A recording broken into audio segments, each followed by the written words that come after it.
చెప్పండి, అయితే అమరావతిని ఆంధ్రప్రదేశ్కి ఏకైక రాజధానిగా పార్లమెంట్ సాక్షిగా బిల్లు అయిపోయింది, గెజెట్ కూడా వచ్చేసిన పరిస్థితి. ఇంకా వైసీపీ నాయకులు మాకు అమరావతి సంబంధం లేదు, రాజధాని మాకు కాదన్నట్టు మాట్లాడతాను, ఎలా చూడొచ్చు అంటారు? అతను ఆ పిచ్చి మనిషి పిచ్చి భ్రమలో ఉన్నారు. ఇంకా అదంతా జనాన్ని మభ్యపెట్టి పిచ్చి పిచ్చి పనులు ఏదో రెచ్చగొడుతుంది తప్ప అది ఏమి చేయలేము, అది అక్కడి నుంచి కదలదు. ఒక రాజ్యాంగంలో చట్టం చేసిన తర్వాత అది కదలదని వాళ్ళకే తెలుసు. జనాన్ని మాయ చేసి పిచ్చి మాటలు చెబుతున్నారు, రెచ్చగొడుతున్నారు అంతే. అంటే ఇక్కడ మనం చూసుకుంటే గతంలో ఆయన 3 రాజధానులు అని చెప్పి అనౌన్స్ చేసిన పరిస్థితి.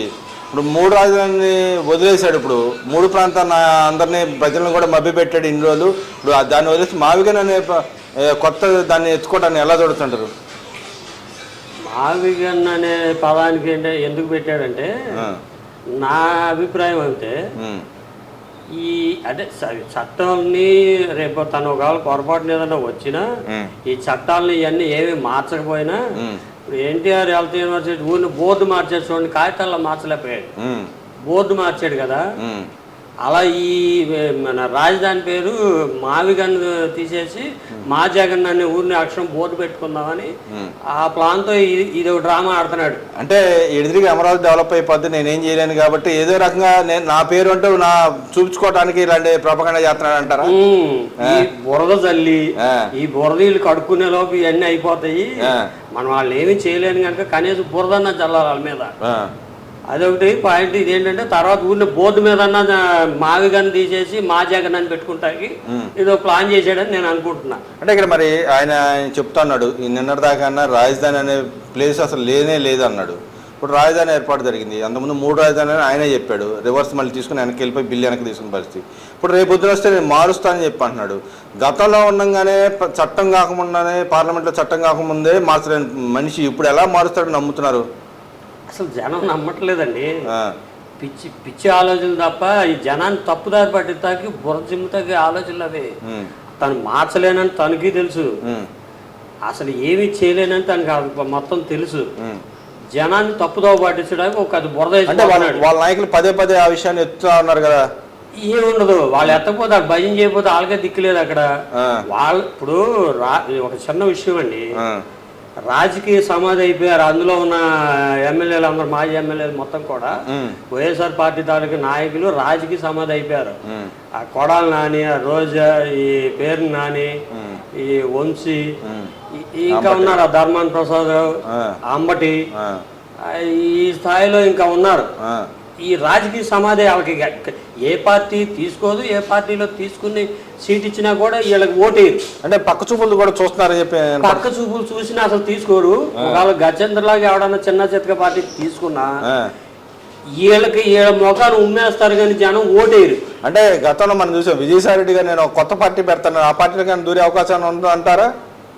వెళ్తే వెళ్ళొచ్చు, వీళ్ళకి అది 11 కాదు కదా, 11 ఓట్లు వస్తాయి ఈసారి, వెళ్తే వెళ్ళొచ్చు. ఎందుకంటే ఇవన్నీ దొంగల ముఠానే కదా, ఈ జైలు నుంచి వచ్చిన పార్టీ కదండి అది. ఆ జైల్లోకి పోతారు మళ్ళీ. అసలు అప్పుడు దాకా వీళ్ళు ఎక్కడ ఉంటారు? జైల్లోంచి వచ్చారు, పార్టీ పెట్టారు, మధ్యంతరం అయిపోయింది, జనాన్ని ముంచేశారు, కొంపలు ఆడిపారు, కాపురాలు తీశారు, అన్ని తీశారు, అయిపోయినాయి. ఇక మళ్ళీ జైలుకే ఇక అయిపోయింది, ఇంక 5-6 నెలలే ఇక్కడ బతుకులు అన్ని. అంటే మీరేమన్నా వైఎస్ జగన్మోహన్ పార్టీ అన్న వైసీపీ పార్టీ అని జైలు పార్టీ అంటున్నారు. జైలు పార్టీ మరి రేపొద్దున ఈయన విజయసాయి కూడా పోతే ఆ పార్టీ కూడా మరి అదే పరిస్థితి. జైలు పార్టీ అదేమన్నా మంచి పార్టీ అండి. అసలు అతనే పెద్ద దొంగ, ఇతనికి దొంగ, ఇతనికి దొంగ, అతనికి దొంగ, అది జైలు పార్టీ అవుద్ది. ఏది కూడా 11 సీట్లు కాదండి, 11 ఓట్లు వస్తాయి వాళ్ళకి రేపు.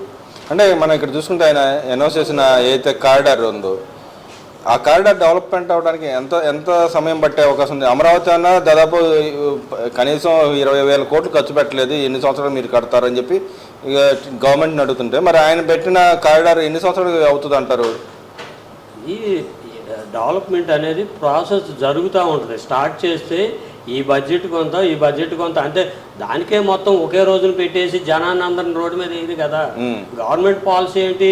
ఇప్పుడు పోలవరం ఒక ప్రాజెక్టు స్టార్ట్ చేశారు, అది నడుస్తుంది కదా, ఒక 4 నెలలు అటు ఇటు అవుతుంది, చేస్తారు. అంతేగాని డెవలప్మెంట్ ప్రాసెస్ అనేది ఏదో 1,00,000 కోట్లు పెట్టాలి, 2 లక్షల కోట్లు ఒకేసారి తెచ్చి ఎక్కడే ఎవరు పెట్టి ఇతను పెడతాడా?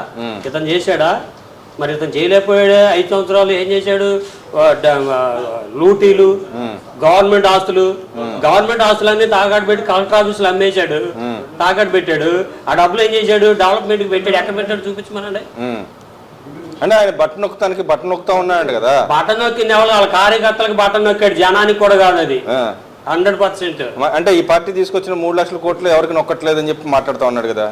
వీళ్ళు ఎలా వెళ్తున్నాయి? జనానికి వెళ్ళమంటే బాగానే మాట్లాడుతున్నారు, జనం అంతా బాగానే ఉన్నారు. అతను నొక్కిందంతా కార్యకర్తలకు నొక్కాడు, వాలంటీర్లకి కార్యకర్తలకి వాళ్ళకి దోసి పెట్టాడు, శుభ్రంగా ఇది చేశాడు. ఇవాళ ఏం చేస్తాడు? ఇంకా చేసే అతను అసలు లేదండి, అయిపోయింది. జైలు పార్టీ జైలు నుంచి వచ్చింది, మళ్ళీ 6 నెలల్లో జైలుకి వెళ్ళిపోతుంది. అంటే ఇక్కడ మరి ఆయన చెప్తా ఉన్నాడు, నేను మళ్ళీ పాదయాత్ర చేయబోతున్నాను, వీళ్ళకి 2.5 సంవత్సరాలు అయిపోయింది, నేను వస్తే మళ్ళీ సినిమా చూపిస్తాను, నా పాదయాత్ర జరిగేంత కాలం అని చెప్పి మాట్లాడుతాను. పాదయాత్ర జైల్లో చేయాలి, ఇక జైల్లో చేయాలి పాదయాత్ర. అంటే తలకాయ కింద కట్టి కాళ్ళు పైకెత్తి తిరిగితే అది వేసినా 11 ఓట్లు వస్తాయి. సార్ పెట్టుకోండి. జైలు చిన్న గోడలు కండి, దాంట్లో చేస్తాడండి. దాంట్లోనే చేసేది. ఇక రోజుకు 1 కిలోమీటర్ ఏదో గ్రౌండ్ ఉంటుంది కదా, అందులో తిరగడం తప్ప ఏముండదు. ఇక అదేందండి, నా జనాల్లో పరపతుంది, దాదాపు 30% నా వెనకాలే ఉన్నారని చెబుతాను. సీపురు మీద పేడ నీళ్ళు వేసుకొడతారు వెళ్తే. మరి ఇక్కడ చూసుకుంటే అమరావతికి దాదాపు వీళ్ళు 2 లక్షల కోట్లు ఖర్చు పెడతాను, అనవసరానికి ఖర్చు. నేను 30,000 కోట్లు ఖర్చు పెడితే చాలని పోయిన వారం చెప్పిపోయాడు, మళ్ళీ ఇప్పుడు ఆయన 20,000 కోట్లకు వచ్చాడు. ఎందుకని ఆ తేడా వచ్చింది అంటారు? అసలు తను ప్రేతాత్మలతో మాట్లాడతాడు, తన మాట మీద తనగా నమ్మకోలేదు. పొద్దున్న చెప్పింది తనకి మధ్యాహ్నం గుర్తుండదు. అదేనండి, అంతే తన నైజం అంతే. ఈ పూట ఒకటి చెబుతాడు, సాయంత్రం ఒకటి చెబుతాడు, మరి రేపొద్దున మళ్ళీ మారుతాడు. అంటే ఇప్పుడు మన ఉత్తరాంధ్ర నాయకులని మా ప్రాంతాన్ని మాకు కావాలా, మా అభివృద్ధి జరగట్లేదు వాళ్ళు పోరాడుతూ ఉన్నారు. మరి ఈయన ఇక్కడ కృష్ణా జిల్లా గుంటూరు జిల్లా మధ్య ఈయన పోరాడుతూ ఉన్నాడు.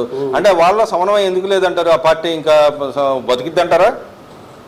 అసలు బతకదండి. ఆ నాయకులకి మొత్తానికి తెలుసు ఇది ఎలా బతికేది లేదు, చచ్చేది లేదు. మనం మొత్తం జైలుకి పోవటం ఏదో రకంగా 4 రోజులు అట్టాగే రోడ్ల మీద పోరాడితే ఏదైనా జనంలో ఉనికన్నా వస్తుంది అనుకుంటున్నారు.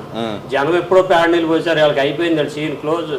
మరి ఇక్కడ చూసుకుంటే నేను మాట్లాడుతాను, మా వైసీపీ మహిళల గురించి పెద్దగానే ప్రోపగండా చేస్తూ ఉన్నాడు. మా మహిళల గురించి ఏబిఎన్ ఆంధ్రజ్యోతిలో రాసినా కూడా ఖండించలేదు అని చెప్పి మాట్లాడుతూ ఉన్నాడు. నిజంగానే వైసీపీ మహిళల గురించి అంత నీచంగా ఏబిఎన్ పేపర్లో, ఆంధ్రజ్యోతి పేపర్లో రాశారంటారా? బయట పెట్టాలిగా. ఎవరి మీద రాశారు, ఏ మహిళలను కించపరిచారు, బయట పెట్టమని రుజువు తీసుకురామనండి. వీళ్ళకి నిజంగా దమ్ము ఉంటే ఆ విషయాన్ని ఏ మహిళను కించపరిచారు బయటికి పెట్టమని రుజువు తీయమనండి. బయటికి ఎక్కడ పొరపాటును కూడా అది ఏం జరగలేదండి. వీళ్ళది మావి కానీ పిచ్చి ఉంది కదా, దాన్ని మాఫీ చేసుకోవడానికి ఇది లేపారు. అసలు బూతులు మాట్లాడటం నేర్పింది వాళ్ళు రాష్ట్రానికి. అంటే ఆర్కే రోజా కూడా ఇప్పుడు ఏదో ఏవైనా ఆంధ్రజ్యోతి పేపర్ రాధాకృష్ణ గారికి సంబంధించిన వ్యవహారం నడిస్తే చంద్రబాబు నాయుడు గారి ఫ్యామిలీ మళ్ళీ పదే తీసుకురావడం ఎలా చూడుతుంటారు ఇక్కడ? అదేగా పిచ్చి ముదిరి. ఇప్పుడు దొంగ అన్నట్టుగా బూతులు తిట్టేదే వాళ్ళు. అసలు బూతులకి పేటెంట్ హక్కు ఉన్నది వాళ్ళే, అది అసలు నేర్పించింది వాళ్ళే. ఇంకా ఏళ్ళు మాట్లాడుతున్న వాళ్ళు అసెంబ్లీ బాబు గారిని ఎట్లా మాట్లాడారు, ఆ మేడం గారిని ఎలా మాట్లాడారు, ఈ జనాన్ని ఒకరికొకరు ఎంత రోజా నోరు అసలు పెంటతో సమానం అమ్మాయిది. అంటే ఇక్కడ చంద్రబాబు నాయుడు గారు ఆయనే వెనకుండి నడిపిస్తున్నాడు అన్నట్టుగా వాళ్ళ వ్యవహార శైలిని ఎలా చూడొచ్చు ఇక్కడ? ఇప్పుడు వాళ్ళ బతుకంతా అదే కదా. వాళ్ళ నాయకుడు వెనకుండి నడిపిస్తారు. వాళ్ళని 10 మంది తలకు 5 వేలు తీసి కూర్చోబెట్టి నేను మొన్న తప్పిట్లు కొట్టించుకున్నాడుగా నిన్న తాడేపల్లిలో. వాళ్ళు చేసే పనులు ఎదటోళ్ళు చేస్తారని వాళ్ళు అనుకుంటారు, అంతేగాని అలాంటి ఎప్పుడు పిచ్చి పనులు అలా జరగవండి.